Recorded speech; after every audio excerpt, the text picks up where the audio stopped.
O STF, o Supremo Tribunal Federal, decidiu em outubro que o crime de injúria racial é imprescritível. Esse é o tema do Via Justiça de hoje. Nossos convidados, o juiz Antônio Francisco Gonçalves, da 2ª Vara Criminal e de Execuções Penais de Itabirito, e a defensora pública Lígia Oliveira, que é integrante da Câmara de Igualdade Racial da DPMG, a Defensoria Pública de Minas Gerais. Numa parceria da TV Assembleia com a Magis, a Associação dos Magistrados Mineiros, o Via Justiça está começando. Eu começo perguntando para o senhor, doutor Antônio, qual é o peso dessa decisão do Supremo, o que ela significa de combate ao racismo no Brasil. Essa decisão do Supremo resgata o artigo 5º da Constituição Federal, que vai tratar lá do crime de racismo. A partir da Constituição de 88, né, a sociedade brasileira resolveu enfrentar essa questão do racismo, né? Ao longo do tempo, o que se percebeu foi uma tentativa de flexibilizar, né, criando aí o crime de injúria racial, né, mitigando, né, a questão do racismo. O que o Supremo fez, na minha visão, foi justamente adequar, né, a questão da injúria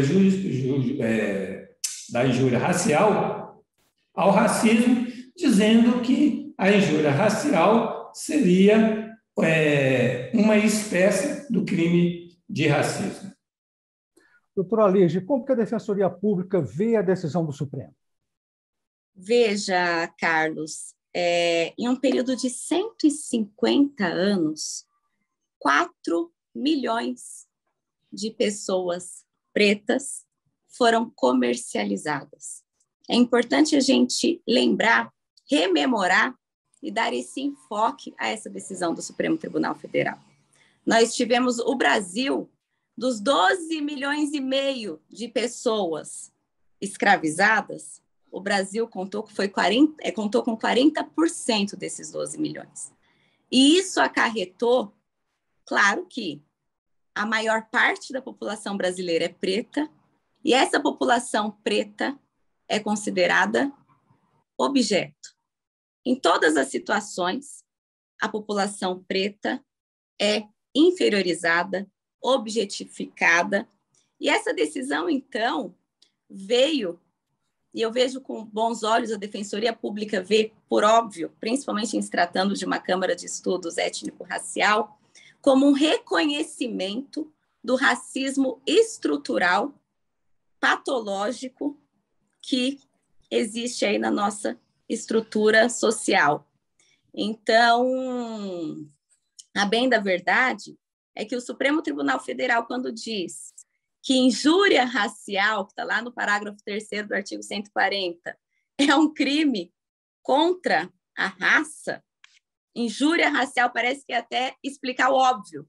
É um crime, sim, que atenta contra a raça de um segmento de pessoas que estruturalmente, devido aí a uma escravidão não resolvida até hoje, existe.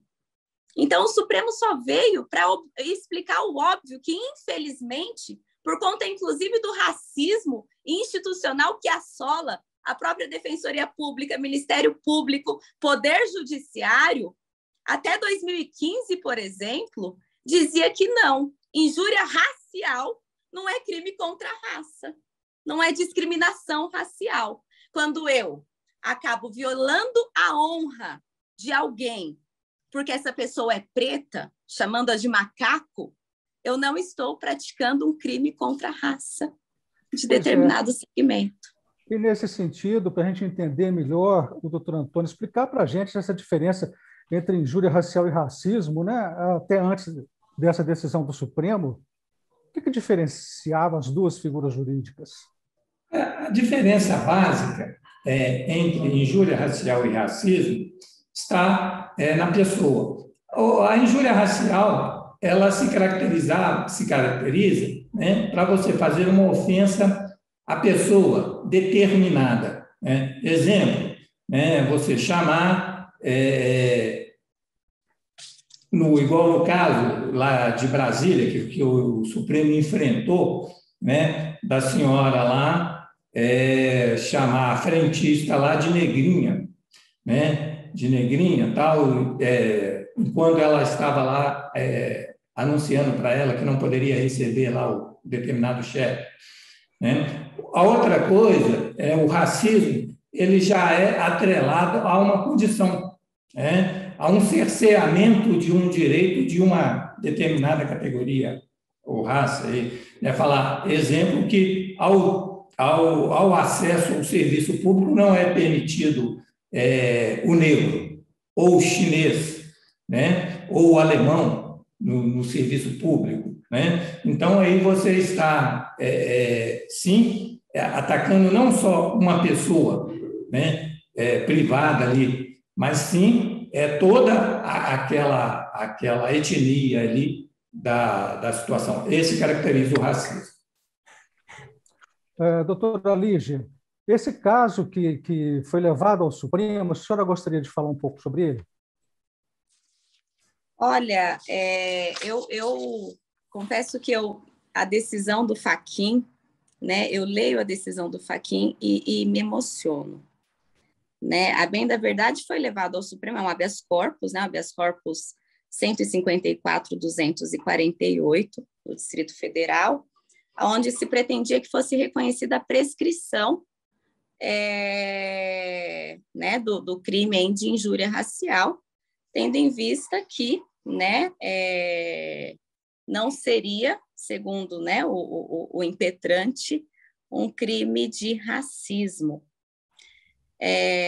Por ocasião dessa decisão, que chegou até, né, ao Supremo Tribunal Federal, e o que eu acho importante é sempre nós fazermos uma leitura muito crítica, né, de situações como essa, dessa necessidade de chegar, né, o STJ já tinha decidido em outra oportunidade sobre a imprescritibilidade do crime de injúria racial, né, entendendo como um crime de racismo, embora não estivesse na lei de racismo, e precisou chegar até o Supremo Tribunal Federal.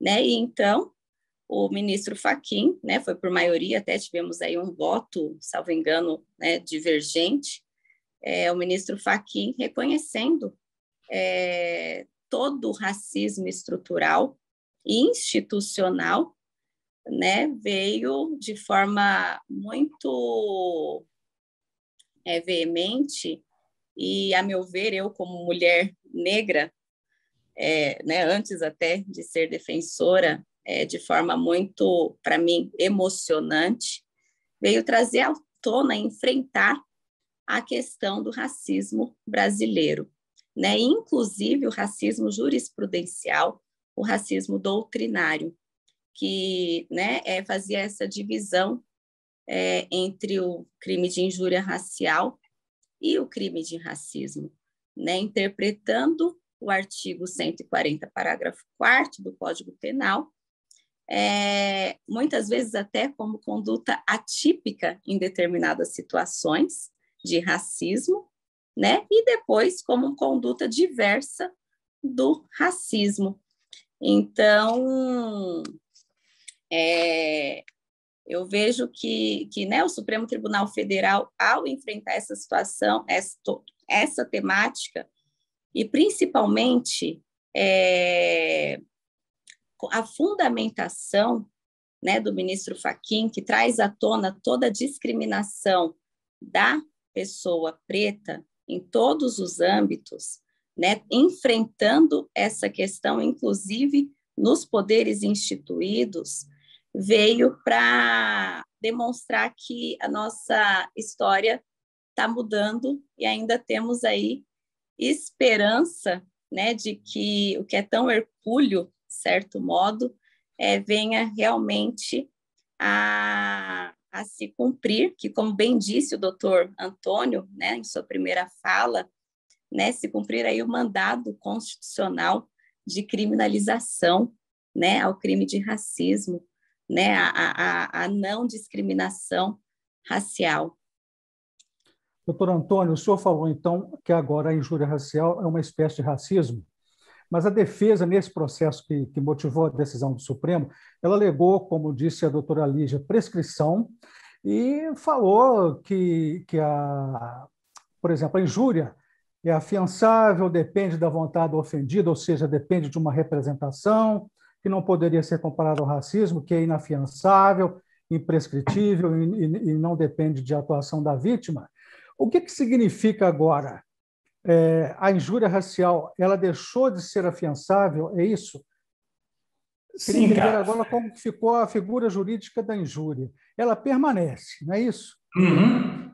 A figura da injúria permanece, mas quando se tratar dessa questão racial, ela vai estar vinculada ao racismo, né? Então, ela é imprescritível, é inafiançável, né?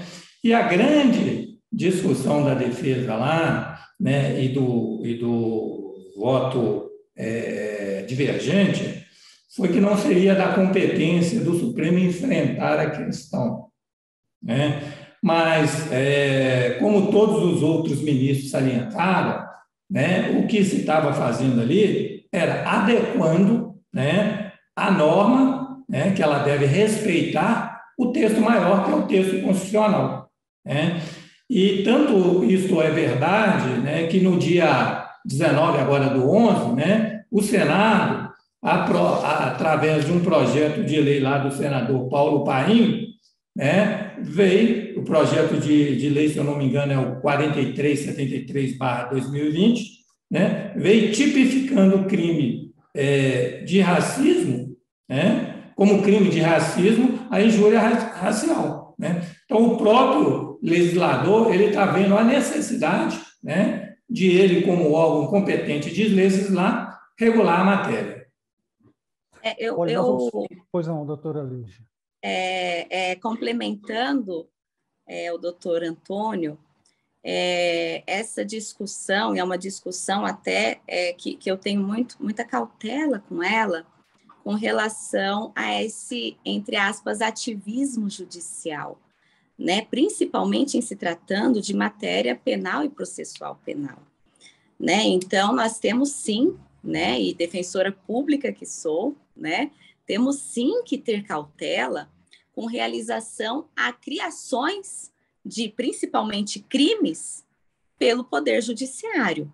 É uma temática a ser enfrentada. No entanto, com relação a essa questão da injúria racial, nós temos lá o artigo 20 da Lei de Racismo, né, da Lei do Racismo 7.716 de 89, que diz que discriminação em virtude da raça é crime.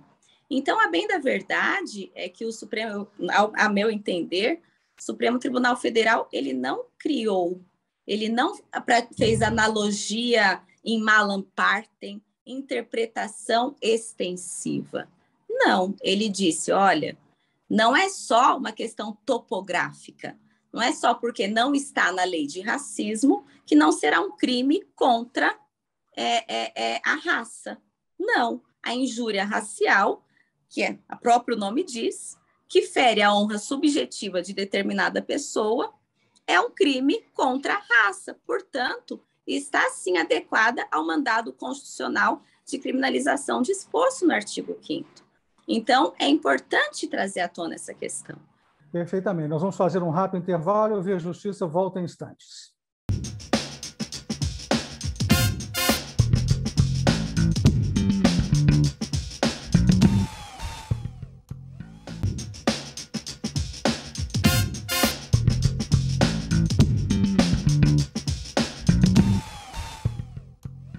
Estamos de volta com o Via Justiça, hoje discutindo a decisão do Supremo no final de outubro, que considerou a injúria racial um crime imprescritível. Participando do programa, o juiz Antônio Francisco Gonçalves, da 2ª Vara Criminal e de Execuções Penais de Itabirito, e a defensora pública Lígia Oliveira, que é integrante da Câmara de Igualdade Racial da Defensoria Pública de Minas Gerais. Doutor Antônio, a gente fica impressionado pela imprensa, diariamente a gente vê as notícias negativas sobre injúria racial, sobre racismo. O que está acontecendo com a sociedade brasileira? Carlos, antes de responder essa questão, eu quero também realçar que a injúria racial ela não se dá tão somente, né, através de ofensa. Às vezes, ela está tão dentro do nosso cotidiano que através até de um elogio você pode estar praticando essa conduta racial. E eu quero trazer aqui ao conhecimento do público um fato que foi levado ao Supremo Federal, em que envolveu pessoas importantes da nossa sociedade, né, conhecida aí na mídia jornalística, né, do jornalista da Globo, Heraldo Pereira, né, que numa fala de um outro jornalista, né, Paulo Henrique Amorim, em que Paulo Henrique Amorim dizia o seguinte, fazendo referência ao jornalista Heraldo Pereira, um negro de alma branca, e mais, de que não conseguiu nenhum atributo para fazer tanto sucesso, além de ser negro e de origem humilde. Aparentemente, dá-se a ideia que estava elogiando o esforço, né, do jornalista Heraldo Pereira de ter ascendido na nossa sociedade, né? Então, o que se percebe, voltando à sua pergunta, o que se percebe atualmente é que, com as políticas afirmativas, né, a partir da Constituição de 89, principalmente o negro, ele passou a ter mais espaço na sociedade, né? Ele passou a disputar, né, em igualdade de condições com o branco, né, através das políticas afirmativas de cotas, e hoje ele está chegando ao mercado e disputando um espaço. Isso, de certa forma, o que eu tenho observado é que tem gerado esse conflito dessas pessoas que não estavam preparadas para abrir espaço para os negros, né, se vendo hoje confrontado diante da evolução mesmo e da capacidade do negro, tanto igual ao branco, nas disputas do espaço de mercado. Doutora Lígia, com relação lá ao voto do Supremo, tem aqui anotado o ministro Barroso, né, que destacou os efeitos sociais do racismo, ele disse o seguinte, abre aspas, estamos todos precisando passar por um processo de reeducação nessa matéria. E aí eu pergunto para a senhora, as escolas não estão ensinando como deveriam, combatendo o racismo como deveriam? A bem da verdade, Carlos, a educação, né, que para mim é a mais importante forma de combate ao racismo, a misoginia, né, várias formas de discriminação, ela, no Brasil, e principalmente no tocante ao racismo, a meu ver, ela é uma das ferramentas, né, isso está mudando, mas foi uma das ferramentas, e ainda é uma das ferramentas que mais efetivam o racismo. A história brasileira não é contada como deveria ser contada. A história da escravidão brasileira não é contada como deveria ser contada. Por exemplo, né, o negro na história, o escravo, era tido como extremamente passivo, né? Passivo, domesticável, quando não é verdade. Então, por óbvio, né, essa questão da nossa educação, ela, né, e com toda uma intenção, lá desde sempre, ela foi uma ferramenta que consolidou principalmente o racismo. E hoje eu vejo que nós estamos num momento social, cultural, muito importante, embora muito cruel, né? Hoje as pessoas, o que sempre pensaram, o que sempre viveram, estão tendo coragem de manifestar, né? Mas, na verdade, não é novidade de hoje.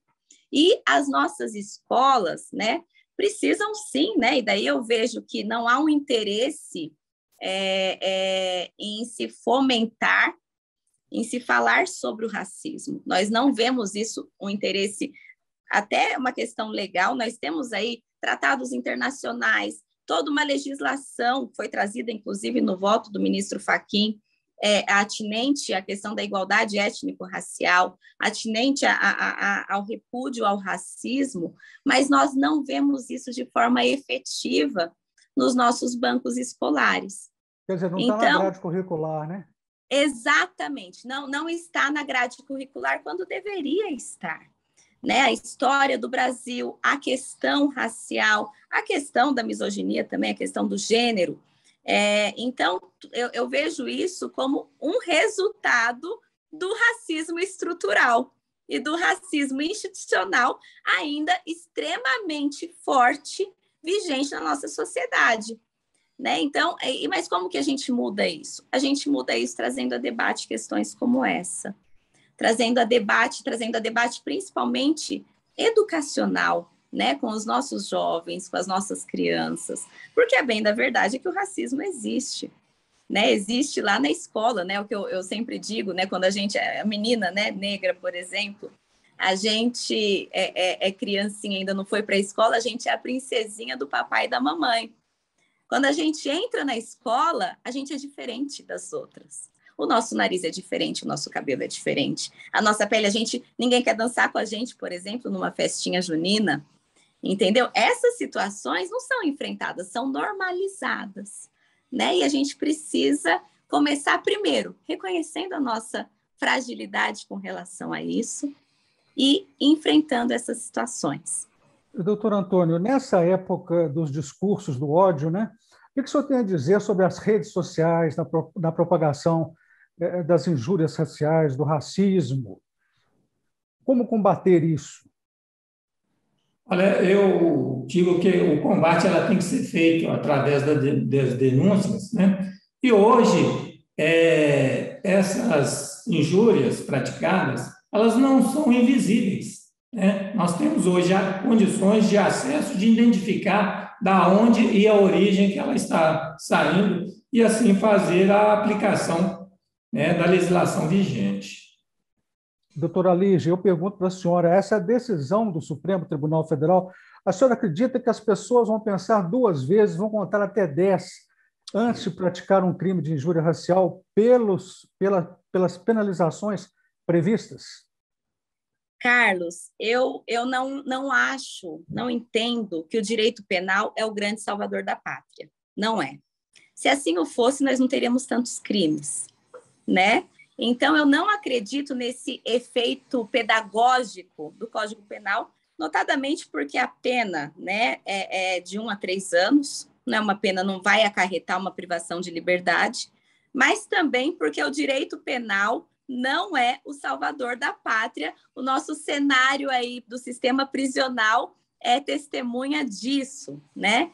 Então, eu vejo que essa decisão do Supremo, e defensora pública da área criminal que sou, tenho propriedade para dizer, doutor Antônio, acredito que vai corroborar, alterações legislativas, criando condutas criminais, sem educação, saúde, moradia, sem uma questão social, não funciona, né? Você tentar resolver o problema lá na ponta sem resolver no seu alicerce, não funciona. Então, eu acredito que sim, é uma decisão que muda, é uma mudança de paradigma. Então, é uma decisão importante para se reconhecer a nossa sociedade como racista e estruturalmente racista. Daí, essa decisão tem que dar ensejo a mudanças educacionais, a mudanças na estrutura da nossa sociedade, né? Mudanças aí dando mais ascensão à pessoa preta, para que ela circule aí, esteja em lugares de poder. Porque, por si só, eu não vejo essa decisão como algo apto a fazer com que as pessoas deixem de praticar o racismo que estruturalmente está enraizado dentro delas. Nós estamos chegando ao final do programa, vamos partir para as considerações finais. Doutor Antônio, o senhor concorda com isso que a doutora Lígia falou? Parece eu concordo, Carlos. Tão difícil e demorado, né? Eu concordo em grau, gênero e número, porque a questão para ser resolvida tem que ser através de políticas afirmativas. Não é agravando a punição que nós vamos resolver. A defensora, a colega defensora, falou muito bem. Nós temos que trabalhar com a educação, né? Temos que fazer, como disse o ministro Luiz Roberto Barroso, uma releitura, né, da nossa cultura, né, de valorizar os nossos heróis negros, né, que a história deixou para trás. Então, nós temos que resgatar tudo isso através de políticas afirmativas para que a sociedade possa se desenvolver, né, com harmonia e com igualdade. A senhora agora, doutora Lígia, considerações finais.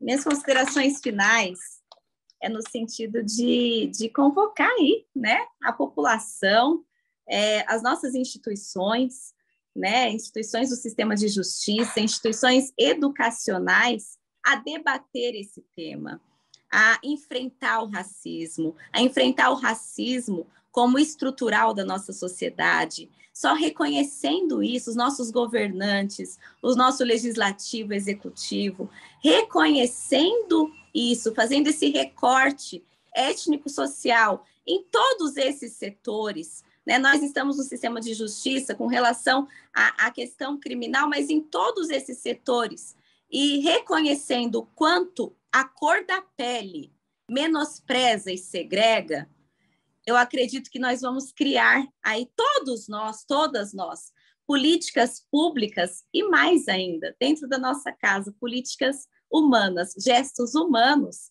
aptos a combatermos de forma efetiva o racismo e, né, segmentar e enfatizarmos aí o amor, o respeito mútuo entre quem quer que seja, independente da cor da pele, independente do gênero, independente da opção sexual.